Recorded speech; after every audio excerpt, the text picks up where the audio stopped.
Bonjour, bonjour, chers abonnés sur la chaîne, chers passionnés, amis des oiseaux, des canaris et des chardonnerets.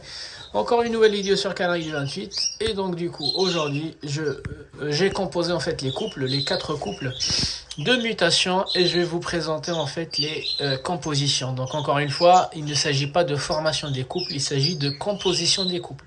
Donc la formation des couples va se faire courant des jours à venir, courant mars, si les oiseaux s'acceptent.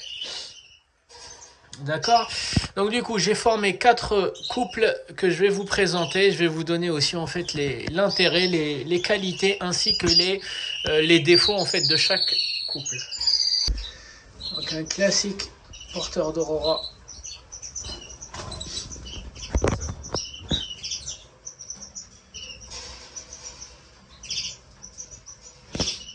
Donc je lui mets une magnifique pastel aurora.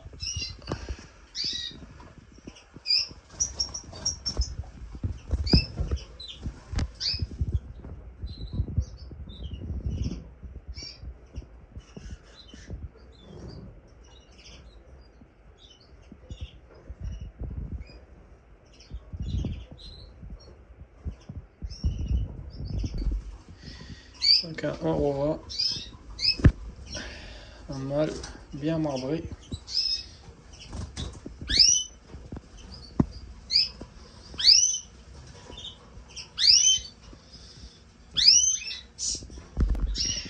Donc je lui mets une femelle en combinaison, en mutation combinée. Donc c'est du pastel aurora. Aurora et pastel.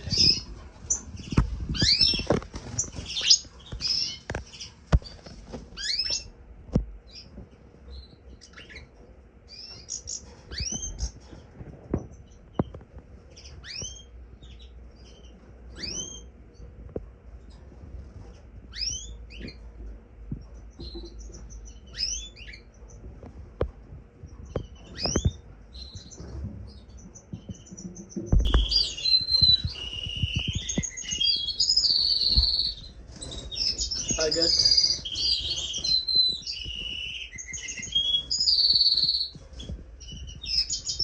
Allez, vole. Vole, champion. Donc lui, il était trop gras. Allez, vole, champion. Touk touk. Vole. Et va de l'autre côté. Va de l'autre côté. Voilà.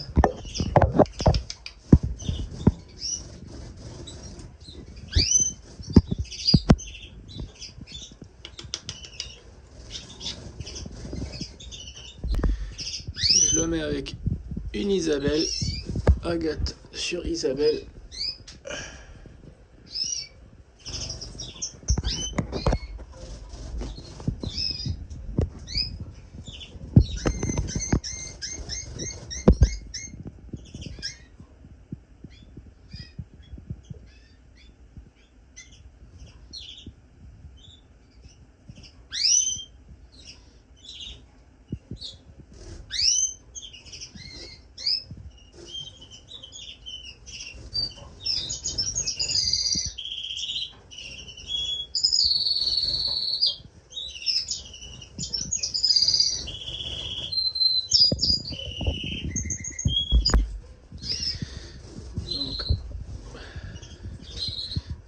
Facteur noir intermédiaire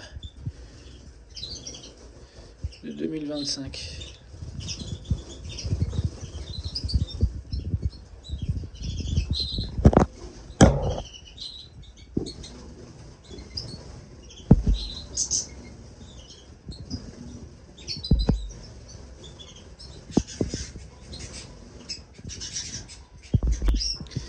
Donc lui, je le mets avec une aurora.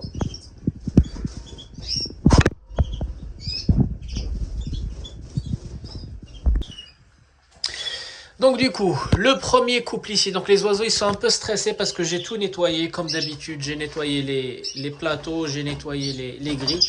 Donc énormément de stress chez les oiseaux, donc c'est pour ça le nettoyage plus la manipulation, en fait ils ont dû stresser. Donc le premier couple ici, j'ai un mâle Agathe porteur d'Isabelle sur une femelle Isabelle. Donc dans ce couple-là, il va sortir soit des femelles Agathe, soit des femelles Isabelle, soit des mâles Isabelle, soit des mâles Agathe porteurs d'Isabelle. Donc en utilisant uniquement un mâle Agathe porteur d'une mutation sur une femelle de la même mutation qu'il cache, bah vous voyez la diversité. Donc on pourra sortir des mâles et des femelles Agathe et Isabelle et des mâles Agathe porteurs d'Isabelle ainsi que des mâles Isabelle les amis.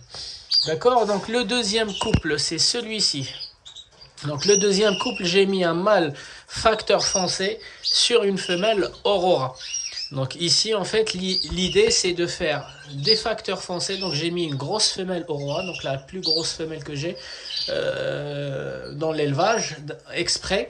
Donc il s'agit d'un mâle intermédiaire. Donc j'ai un ami à moi qui l'a déjà sorti à partir, en fait, d'une femelle major.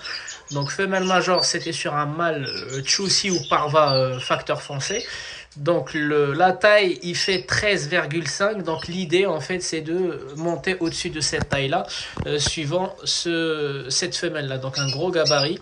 Elle a un beau masque aussi. On s'en fout du masque parce que le facteur foncé, en fait, il fait pas apparaître, en fait, le masque. Comment on appelle ça? La caroténoïde, elle est couverte par les pigments mélaniques. Donc du coup, l'idée de ce couple-là, donc déjà, en fait, les qualités de ce couple-là, c'est que les deux, ils sont de bonne taille, surtout le mâle. Le mâle, il est énorme, mais comme il est stressé là, il est dans son coin de cette façon. Mais il a une très belle posture, il est énorme, la femelle, elle est énorme aussi, ils ont une très belle tête. Donc voilà, donc je les ai composés de cette façon, c'est pour faire des Agates et des Isabelles de bonne qualité, de bonne taille. Donc ici, l'idée c'est de monter en taille sur le facteur foncé, parce qu'il n'existe pas de facteur foncé en, comment on appelle ça, en major aujourd'hui. Les éleveurs, ils sont toujours en train de travailler dessus. On peut trouver de l'intermédiaire comme lui, mais vous voyez très bien que le mâle intermédiaire sur une femelle pure major, il y a une grosse différence. Donc l'idée, c'est de sortir en fait des facteurs foncés un peu plus gros que ce mâle-là, d'année en année, pour pouvoir en fait agrandir la taille. Et donc du coup, pourquoi j'ai pas mis une classique? Pour la simple raison que c'est si je mets une classique, le couple va donner soit des facteurs foncés, soit c'est des classiques, et les classiques ne sont pas du tout porteurs. Et donc du coup, moi, ça ne m'intéresse pas. Donc des classiques qui ne sont pas du tout porteurs, en fait, je serais bloqué. J'ai rien en fait, je pourrais rien en faire. Moi, j'ai pas du tout de classiques qui ne sont pas du tout porteurs. J'ai minimum porteur de tête blanche, porteur de Aurora, ou porteur d'Agathe, Isabelle, etc., etc. Donc du coup, cette femelle, comme elle est Aurora, bah en fait tous les jeunes qui vont sortir de là, soit les facteurs foncés, soit les classiques, ils seront porteurs d'Aurora. Donc je pourrais toujours récupérer les classiques porteurs d'Aurora pour ma sélection d'Aurora. D'accord? Donc un couple ici pour agrandir en fait la taille du facteur foncé, un couple ici pour faire de l'Agathe et de l'Isabelle bonne taille. Ici, les deux couples. Donc ces deux couples-là, c'est pour travailler le Aurora. Donc je vais enlever un des deux couples plus tard. Donc j'ai mis un mâle porteur de Aurora, porteur d'Agathe, porteur de Pastel, sur une femelle Pastel Aurora. Donc ce qui peuvent sortir d'ici, ils peuvent sortir soit des classiques Aurora, soit des classiques porteurs d'Aurora, soit des pastels Aurora, soit des pastels porteurs d'Aurora. Il peut sortir aussi des femelles Agathe, comme cette année et l'année dernière. J'ai sorti en fait beaucoup de femelles Agathe Aurora. Les gens, ils aiment bien l'Agathe Aurora, mais moi, je le trouve pas joli. Donc, je préfère soit le classique, soit le pastel que je suis en train de travailler depuis 3 ans aussi. Je le trouve un peu en fait, en termes de couleur, il se rapproche un peu du Damas, la mutation Damas. D'accord?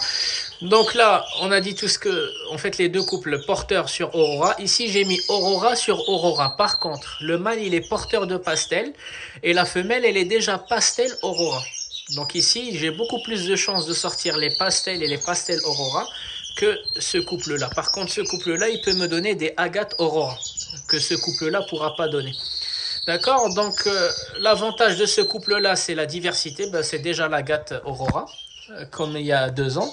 L'Agathe Aurora, les gens, ils aiment bien. J'ai mis un très gros mâle et une petite femelle. Donc, cette femelle-là, je ne sais pas pourquoi elle est trop petite. C'est la plus petite, en fait, de ma saison 2026. Mais comme elle est pastel Aurora, ben, en fait, elle m'intéresse. Donc, du coup, je l'ai mis sur un très, très gros mâle. Même si les jeunes, ils ont plus de chances de suivre le gabarit de leur maman plutôt que leur papa. Ici, c'est l'inverse. Donc, j'ai mis en fait un gros mâle avec une grosse femelle. Donc, les deux, et j'ai vérifié, ils ne sont pas des frères et sœurs. Et puis, Voilà, donc les deux, ils sont de bonne qualité en termes de masque. Je vais vous l'approcher. Voilà, en termes de masque, en termes de dessin, vous voyez très bien comment le mâle il est beau. Donc ça, c'est un mâle que j'avais nourri à la main. Il était en liberté en fait jusqu'au sevrage dans le jardin. Donc il n'a pas vraiment peur. Et pourtant, ça fait plus de 6 mois en fait, ou 8 mois, il est dans la cage.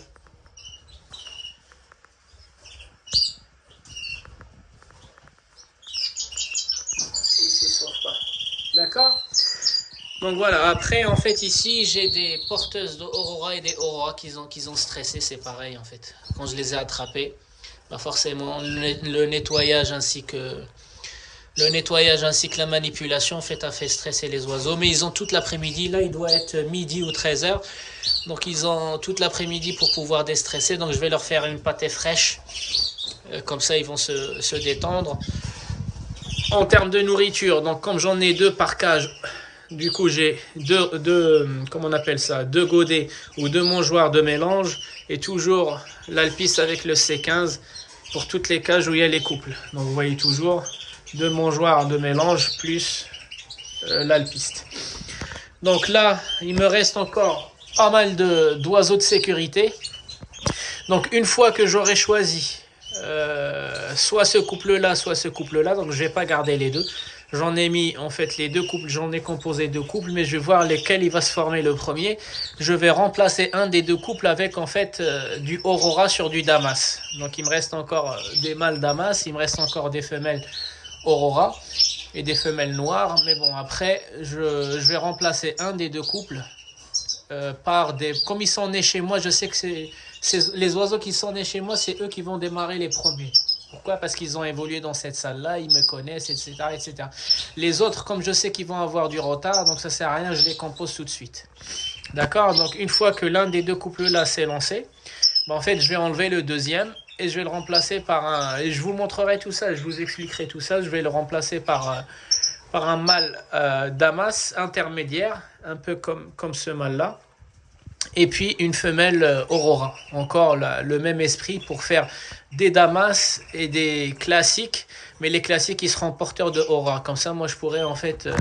je pourrais les utiliser plus tard parce que des classiques qui ne sont pas, je fais pas de concours de chardonneret, donc les classiques qui ne sont pas du tout porteurs ne m'intéressent pas dans mon travail de sélection génétique pour maintenir en fait les mutations. Concernant les canaris, donc les canaris les amis, les femelles, j'ai eu mon premier œuf aujourd'hui. Donc j'avais un œuf ici là ce matin. Donc elles ont commencé à se piquer. Il y en a même certaines qui n'ont plus de queue, je sais pas. Ouais, il y en a là. Une qui n'a plus de queue. Voilà, j'ai gardé un peu plus de femelles canaries. Après c'est pareil, je vais faire 8 femelles canaries en fait dans 4 et 4, ça va faire 8. Là j'ai enlevé les mâles, j'ai séparé les mâles. J'ai pas beaucoup de mâles, je dois avoir 4 mâles canaries. Ouais, voilà, les femelles elles sont là-dedans. Donc je garderai 8 femelles canaries et puis mes 4 mâles canaries quoi. Mais pour l'instant je fais rien, je les laisse en volière, encore de la pâtée. Vous voyez très bien, sans aucune préparation, j'avais trouvé un œuf et je pense que dès que le premier œuf, j'ai vu le premier œuf, en fait toutes les autres canarettes en fait elles vont commencer à pondre. Donc je me prépare psychologiquement pour trouver des œufs presque tous les matins parce que c'est la période. Là, en termes d'éclairage, je dois être à 13h30 d'éclairage. J'augmente. Bah, justement, je voulais pas le faire tout seul. Donc là, pour les oiseaux, je vais augmenter ensemble. Je vous ai expliqué qu'à partir de janvier, tous les mois, je vais augmenter la luminosité. Donc, je l'avais fait en janvier, en février. Là, on est début mars. Donc, je vais le faire aussi. Il faut juste que je retrouve la télécommande et le truc qui va avec. Ouais, c'est celui-ci. Voilà, donc l'hiver, ils l'ont passé avec ce niveau-là. En janvier, j'ai monté à ce niveau-là. En février, j'ai monté à ce niveau-là. Et puis en mars, j'augmente à ce niveau-là. Donc voilà, c'est ça l'intensité. Donc on ne parle pas de la durée d'éclairage, mais l'intensité de l'éclairage. Voilà, donc là ils vont rester comme ça et je continue en fait toutes les semaines à augmenter mon truc jusqu'à atteindre les 15 heures. Donc moi je vais pas aller jusqu'à 16 heures, je reste sur 15 heures d'éclairage. Donc les amis, c'était Canaries du 28. Vous voyez comment il stresse lui parce qu'il a vu l'éclairage bouger. Donc les amis, c'était Canari du 28. Je vous souhaite un bon visionnage et je vous dis à la prochaine vidéo. Ciao, ciao.